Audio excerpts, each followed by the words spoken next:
Sir Alan Sugar has said that my next guest is destined for big things. Zack Fortag. Zack Fortag. Zack Fortag is the founder of the Ahead of Time Academy.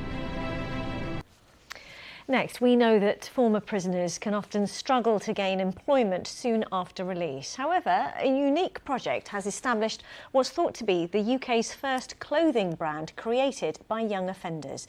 It's hoped it'll help them build skills to get work in the fashion industry after they're out of jail. Guy Lynn went along to the launch today at Westfield in East London.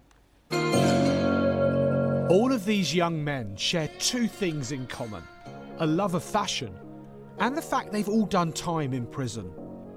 The Inside Out project stepped in after their release to give training in clothing design and then help them actually make and sell their clothes. I came up with the arrows initially, and then one of the members, Tico, came up with a dove. Today at Westfield in Stratford, Saeed, who was in prison in Pentonville, put his sweatshirts up for sale to the public. A huge step, he says, from his time inside.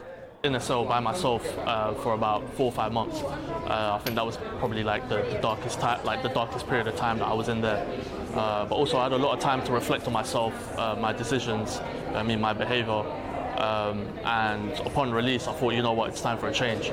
And a change too for Shaquille, who spent time in Feltham Young Offenders Institution and over COVID came up with a fashionable line in face masks. I've always been a good person. I've always wanted better. I've never wanted to do bad things in life or what people would deem as bad things.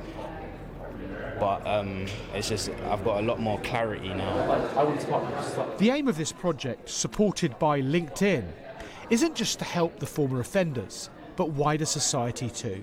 Only 17% of people who come out of prison end up in full-time employment after a year, so 83% of people who are coming out of prison aren't in any employment and they might be causing other issues. So better to get them into work, get them into business where they can actually bring money back into the economy. If you look at the skills that ex-offenders can bring into the UK economy, it would provide a really welcome boost. A lot of employers that we work with are finding it hard to hire for the right skills, and so we need to make sure that everybody has a fair chance to participate in the economy.